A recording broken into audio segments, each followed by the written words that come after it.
नमस्कार, स्वागत है आप सभी का। आपके साथ मैं हूं अपर्णा मौजम। 23 से 25 सितंबर तक होने वाला विधानसभा का मानसून सत्र विधानसभा भवन में ही होगा। शुक्रवार को सत्र में सुरक्षा समेत अन्य व्यवस्थाओं को लेकर आयोजित हाई लेवल कमेटी की मीटिंग में कोरोना को देखते हुए सभी उपायों पर विचार किया गया। तय किया गया कि सत्र में आने वाले सभी विधायकों अधिकारियों का रैपिड एंटीजन टेस्ट किया जाएगा। विधानसभा मंडप में केवल 47 विधायक ही बैठ पाएंगे। बाकी के विधायक दर्शक दीर्घा और प्रेस दीर्घा में बैठेंगे। सदन की कार्यवाही में एक समय में 4 ऑफिसर्स ही मौजूद रहेंगे, तो राज्यपाल दीर्घा में बैठेंगे। बाकी के ऑफिसर्स अन्य कक्ष में बैठेंगे। 65 साल से ज्यादा उम्र के विधायकों को वर्चुअली कनेक्ट होने को कहा जाएगा। अगर नेता प्रतिपक्ष इंदिरा हृदय फिजिकली सेशन में मौजूद रहना चाहेंगी तो उनके लिए इंतजाम किया जाएगा। सत्र में प्रेस के लिए भी प्रतिबंध रहेगा। 2 मीडिया एजेंसियों को सूचना विभाग के कक्ष तक आने की परमिशन होगी, लेकिन उनको भी कोविड टेस्ट कराना होगा। मीटिंग में विधानसभा अध्यक्ष प्रेमचंद अग्रवाल के अलावा मुख्य सचिव, सचिव गृह, स्वास्थ्य सचिव, डीजीपी, डीएम देहरादून समेत कई विभागों के आला ऑफिसर्स मौजूद थे। नहीं, नेता प्रतिपक्ष जी से मैंने पहले ही बात की थी। 65 से ऊपर के दायरे में हैं, वो आग्रह करेंगे। लेकिन यदि विशेष परिस्थिति के अनुसार इसमें अध्यक्ष विधानसभा को ये अधिकार है कि उसको, चूंकि वो नेता प्रतिपक्ष, उन्होंने मुझे कहा भी था कि मैं तो नेता प्रतिपक्ष हूं, मैं तो आऊंगी। अब उनका उसके बारे में उसी तरह से उनके बारे में विचार किया जाएगा। वहीं बीजेपी प्रदेश अध्यक्ष बंशीधर भगत को एक बार फिर अस्पताल में भर्ती कराया गया है। कमजोरी महसूस होने के बाद भगत को दूर अस्पताल में एडमिट किया गया है। कोरोना से ठीक होने के बाद 8 सितंबर को भगत को अस्पताल से डिस्चार्ज किया गया था, लेकिन अब कमजोरी होने पर वापस एडमिट किया गया है। हालांकि डॉक्टर्स का कहना है कि भगत की हालत सामान्य है।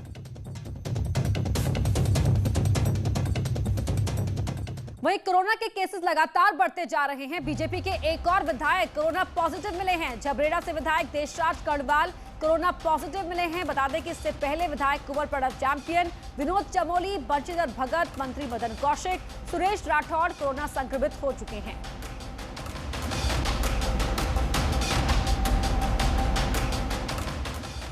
वहीं हल्द्वानी मेडिकल कॉलेज में बनी प्रदेश की सबसे बड़ी कोरोना टेस्टिंग लैब में भी कोरोना की एंट्री हो गई है। लैब के 3 कर्मचारी कोरोना पॉजिटिव पाए गए हैं, जिसके बाद लैब को सील कर दिया गया।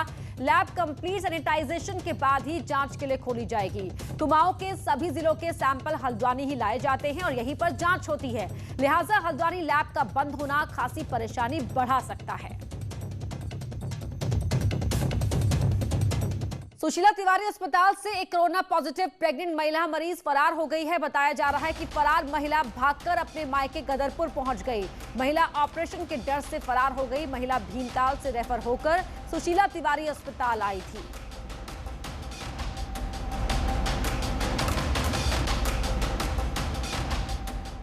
लक्सर से खबर है, जहां कोतवाली में 5 आरोपी कोरोना संक्रमित मिले हैं, जिसके बाद कोतवाली में हड़कंप मच गया। तो वहीं आरोपियों के संपर्क में रहे पुलिसकर्मियों की जांच कराई गई, जिनकी रिपोर्ट नेगेटिव आई है।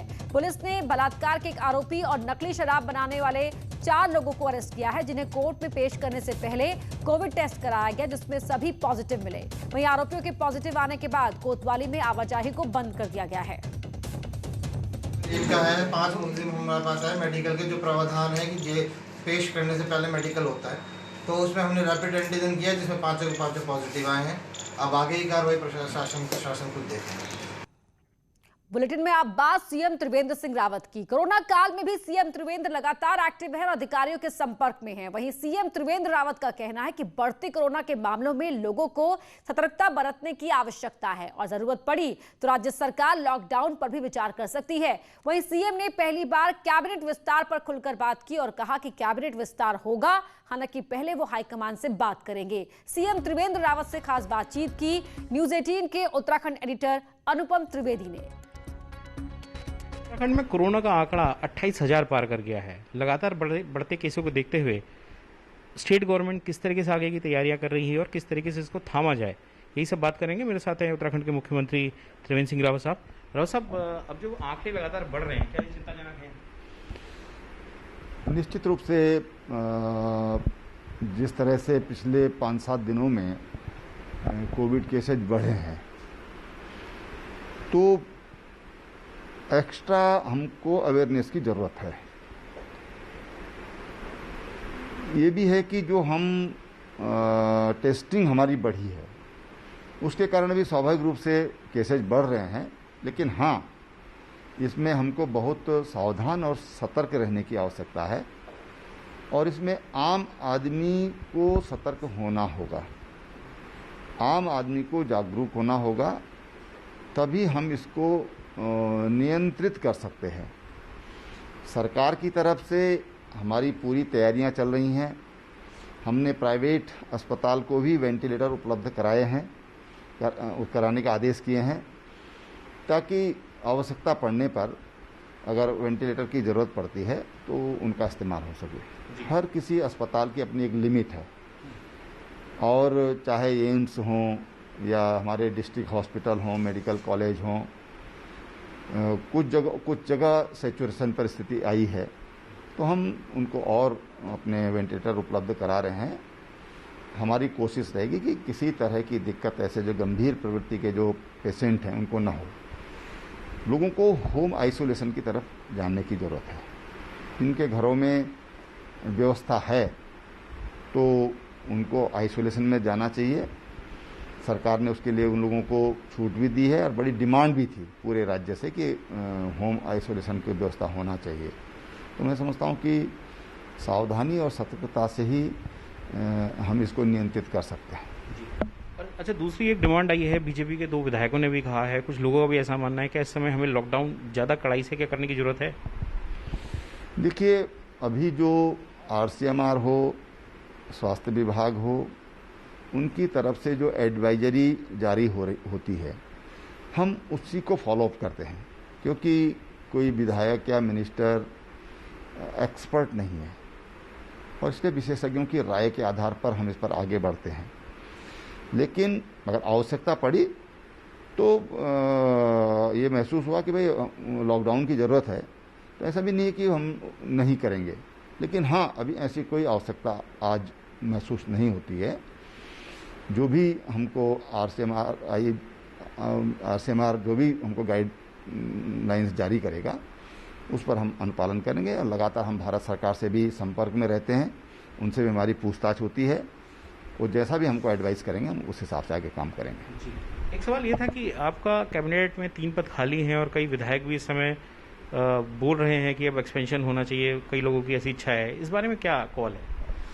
देखिए, मैं उससे पूरी तरह सहमत हूँ और कुछ अप्रत्याशित ऐसी घटनाएं घटित हो जा रही हैं, ऐसे कारण उत्पन्न हो जा रहे हैं कि जिसके कारण ये जो एक्सटेंशन है रुक जा रहा है। क्योंकि जब कोविड प्रारंभ हुआ था उस समय हमारी बातचीत हो चुकी थी और उसकी पूरी तैयारी हो गई थी, लेकिन तब तक अचानक कोविड के कारण हमारी प्राथमिकता कोविड हो गई कि हमको पहले कोविड के लिए हमको चिंता करनी चाहिए, कोविड पर हमको हमारी टॉप प्रायोरिटी होना चाहिए। लेकिन मंत्रिमंडल का विस्तार होगा, इसमें कोई शक नहीं है। मैं शीघ्र अपने हाईकमान से बातचीत करके और उनके परामर्श से फिर कोई निर्णय लूँगा। जी, थैंक यू। ये थे उत्तराखंड के मुख्यमंत्री त्रिवेंद्र सिंह रावत, जिनका कहना है कि फिलहाल अभी कोविड पर फोकस है। जब ये सिचुएशन ठीक हो जाएगी तो राज्य में मंत्रिमंडल विस्तार पे भी बातचीत हो सकती है। कैमरामैन भरत शर्मा के साथ अनुपम त्रिवेदी, न्यूज़ 18 देहरादून। राज्य में बढ़ते कोरोना संक्रमण के बीच अब सियासत भी तेज हो गई है। बीजेपी ने कांग्रेस पर अस्पतालों में व्यवस्था की कमी की अफवाह उड़ाकर जनता में भय पैदा करने का आरोप लगाया। तो वहीं कांग्रेस के नेता सूर्यकांत धस्माना का कहना है कि अगर उनकी बात गलत साबित होती है तो वो राजनीति से संन्यास ले लेंगे। कोरोना को लेकर उसके नेता जिस प्रकार से समाज के अंदर लोगों के अंदर एक डर पैदा करने का प्रयास कर रहे हैं वो बहुत निंदनीय है। कोरोना की लड़ाई में पहली शर्त डरने की नहीं बल्कि उसका मुकाबला करने की है और कांग्रेस नेता गलत तथ्य रख करके लोगों में डर पैदा करने की कोशिश में है। बीजेपी के प्रवक्ता जो है वो स्वास्थ्य मंत्री नहीं है राज्य के, पूरे प्रदेश के जो राजधानी के अंदर तमाम कोविड डेडिकेटेड हॉस्पिटल्स हैं। मैं स्वयं मॉनिटरिंग कर रहा हूं और मैं एक चुनौती के साथ कह रहा हूं, अगर मेरी बात गलत निकल जाए तो मैं राजनीति से संन्यास ले लूंगा। राज्य के सबसे बड़े अस्पताल दूर अस्पताल में, कोविड डेडिकेटेड हॉस्पिटल में पिछले 5 दिन से आईसीयू में बेड नहीं है। प्रदेश में आम आदमी पार्टी और कांग्रेस की सक्रियता क्या बढ़ी? मिशन 2022 से पहले एक बार फिर बीजेपी भी अपना कुनबा बढ़ाने पर जोर दे रही है और पार्टी से निष्कासित नेताओं की फिर से घर वापसी पर ध्यान दे रही है। लोकसभा चुनाव से लेकर निकाय चुनाव और फिर पंचायत चुनावों में भाजपा ने प्रदेश भर में पार्टी विरोधी गतिविधियों के आरोप में अपने दर्जनों नेताओं को निष्कासित कर दिया था, लेकिन अब पार्टी इनकी घर वापसी करने में जुट गई है। शुरुआत 6 साल के लिए निष्कासित विधायक कुंवर प्रणब चैंपियन की घर वापसी से हुई। हाल ही में कोर ग्रुप मीटिंग में ऐसे सभी नेताओं की गुण दोष के आधार पर घर वापसी को हरी झंडी दे दी गई थी। इसके लिए जिलों में 5 सदस्यीय कमेटी बनाकर उनको टारगेट सौंपने के निर्देश दिए गए हैं। 5 सदस्य कमेटी का गठन किया गया था और वो कमेटी जो हमारे कुछ निष्कासित हैं या अन्य दलों के लोग हैं, उनके गुण दोष के आधार पर पार्टी में शामिल करने का उन्होंने अपना निर्णय देना था, जो थोड़ा सा अब लंबित हो गया है। मुझे लगता है कि इस विषय को लेकर के भी कुछ समय बाद हम लोग इसमें फोकस करेंगे। अल्मोड़ा के रानीखेत से प्रमोद नेनवाल, कल्पना बोरा, मनोज बिष्ट, लालकुआ से मोहन बिष्ट, रामगढ़ विधानसभा से लाखन नेगी, कोटद्वार में पूर्व विधायक शैलेंद्र नेगी की वापसी संभव है। टिहरी से महिला मोर्चा की पूर्व जिला अध्यक्ष सुषमा उनियाल, पूर्व पालिका अध्यक्ष उमेश चरण गुंसाई की वापसी भी संभव है। पिथौरागढ़ से पूर्व जिला पंचायत अध्यक्ष किशन भंडारी भी बीजेपी में वापसी कर सकते हैं। पार्टी अब कोरोना संक्रमित प्रदेश अध्यक्ष के 18 सितंबर को क्वारंटीन से बाहर आने का इंतजार कर रही है। इसके बाद युद्ध स्तर पर पार्टी इस अभियान में जुटने वाली है। माननीय अध्यक्ष जी को कोर ग्रुप ने अधिकार दिया था कि माननीय अध्यक्ष जी अपने विवेक से जिनको चाहे उनको वापस कर सकते हैं। माननीय अध्यक्ष जी का स्वास्थ्य खराब था और खराब रहा है, तो ऐसी परिस्थितियों में जब माननीय अध्यक्ष जी स्वस्थ होकर के पुनः कार्यालय में आएंगे तो उन पर भी अपने विवेक से विचार करेंगे। फोकस 2022 है। गुणदोष कुछ भी हो, प्राथमिकता जिताऊ कैंडिडेट की ही रहने वाली है। 6 साल के लिए निष्कासित चैंपियन की 13 महीने में घर वापसी इसी रणनीति का हिस्सा है। न्यूज़ 18 के लिए देहरादून से सुनील नवप्रभात की रिपोर्ट। वहीं बेरोजगारी के खिलाफ प्रदेश कांग्रेस शनिवार को ब्लॉक लेवल पर प्रदर्शन करेगी। वहीं पूर्व सीएम भी उपवास करेंगे, लेकिन बीजेपी ने विकास को एजेंडा बताते हुए उपवास और विरोध पर कांग्रेस का उसका इतिहास याद दिलाया है। प्रदेश कांग्रेस का 3.5 साल में शायद ही कोई कार्यक्रम रहा हो जहां दूरियां न दिखी हो, लेकिन चुनाव नजदीक देखते हुए बड़े नेताओं के मन बदल रहे हैं। शनिवार को बेरोजगारी के खिलाफ कांग्रेस अपने संगठन के 105 ब्लॉक में प्रदर्शन करेगी, तो उपवास के साथ समर्थन पूर्व सीएम हरीश रावत का भी होगा। प्रदेश कांग्रेस का उन्होंने भी 12 तारीख को इस उपवास का धरने का ब्लॉक में उपवास और प्रदर्शन के जरिए कांग्रेस सियासी जमीन तलाश रही है ताकि 2017 की हार के दाग धुल सके। लेकिन जिस बेरोजगारी पर कांग्रेस बीजेपी सरकार को घेरना चाहती है, तो वही बीजेपी उपवास और विकास के साथ कांग्रेस को इतिहास याद दिलाना चाहती है। जहाँ तक कांग्रेस का सवाल है, तो कांग्रेस ने आज़ादी से लेकर आज तक देश को कभी कुछ मुद्दों पे बांटा, कभी देश को जो है उपवास में बांटा। तो मुझे लगता है कि विकास अगर कोई कर रहा है तो हमारे प्रधानमंत्री जी कर रहे हैं, हमारे मुख्यमंत्री जी कर रहे हैं। साल 2017 में हारने वाली कांग्रेस में बड़े नेता कार्यकर्ताओं को जगाने की कोशिश में है, लेकिन 3.5 साल से सुस्त पड़ी कांग्रेस में जान फूंकने का काम आसान नहीं दिखता। न्यूज़ 18 के लिए देहरादून से दीपांकर भट्ट की रिपोर्ट। वहीं कुमाऊं दौरे पर कांग्रेस के प्रदेश अध्यक्ष प्रीतम सिंह खटीमा पहुंचे और उनके साथ नेता प्रतिपक्ष इंदिरा हृदयेश भी थी। इस दौरान उन्होंने कार्यकर्ताओं से 2022 के लिए तैयार रहने को कहा। इंदिरा हृदयेश तो बीजेपी में शामिल पूर्व सीएम विजय बहुगुणा की भी तारीफ करती हुई नजर आई। क्या आपको कोई परेशानी है अगर हरीश रावत जी थाली बजा रहे हैं, ताली बजा रहे हैं? किस तरीके से? तो है, अच्छी बात तो है। क्या हरीश रावत जी कांग्रेस में नहीं है? तिवारी जी को पूरा 5 साल मिला, उनका जीवन का अनुभव था। भारत सरकार के भी मंत्री रहे थे और 3 बार उत्तर प्रदेश के मुख्यमंत्री रहे थे। उसके बाद विजय बहुगुणा आए, जिन्होंने सितारगंज में बहुत सारी जमीनों की, बहुत सारी समस्याओं का समाधान किया। तो प्रीतम सिंह कुमाऊं दौरे पर हैं, तो वहीं एक कार्यक्रम में अधूरी तैयारियों पर नेता विपक्ष इंदिरा हृदयेश बुरी तरह भड़क गई। अपनी पार्टी के कार्यक्रम संयोजक से इंदिरा हृदयेश नाराज हो गई। इंदिरा हृदयेश ने कहा कि ना पंखे का इंतजाम है और ना ही कोई दूसरा इंतजाम है। ने इंतजाम किया पंखे का, ये तो नहीं कहेंगे, मैं तो कहूँगी जरूर। नहीं वो ऐसा ना, वो सारा अरे सारा क्या हो रहा है, इतनी गर्मी हो रही है, हम आदि नहीं भैया, हम तो अपने एयर कंडीशन में कराते हैं कार्यक्रम, बैठने को कुर्सी तक नहीं, ये सब खड़े हैं काशीपुर के लिए। हम मैं ऐसे प्रोग्राम पसंद नहीं करती हूँ। नहीं आप जानो, महानगर अध्यक्ष आपको कोई और नहीं। महानगर कांग्रेस कमेटी के कार्यकर्ताओं की मीटिंग के लिए तो क्या है, अगर बाहर के हमारे साथ क्या 10-12 गाड़ी नहीं आनी चाहिए? किसने दी परमिशन? हमसे बताते ना, आप कलेक्टर से करा देते 100 की परमिशन, अब तो अलाउ हो गया 100-200 लोग। अरे हमें बताते ना, ये नहीं, ये व्यवस्था पूरी रखनी चाहिए कायदे से, आदमी कंफर्टेबली बैठ सके। प्रीतम सिंह जी नहीं कहेंगे, लेकिन मैं जरूर कहूँगी, मैं पसंद नहीं करती। आप तो बड़े हैं, सारा गाइडलाइन बड़े हो क्या, बड़े जब पद रखते हो तो पद की गरिमा भी निभाइए आप लोग। राज्य की सुर्खियों में शुमार द्वाराहाट से विधायक महेश नेगी के यौन शोषण और ब्लैकमेलिंग मामले में एक बार फिर पुलिस कांस्टेबल के बयान दर्ज किए जाएंगे। कुछ दिन पहले वायरल हुए ऑडियो में कांस्टेबल द्वारा महिला को कहा गया था कि उसके बयान दबाव में दर्ज कराए गए हैं। वहीं अब बयान दर्ज कराने के मामले में पुलिस वीडियोग्राफी भी करवाएगी, जिससे कोई भी अपना बयान बाद में बदल ना सके।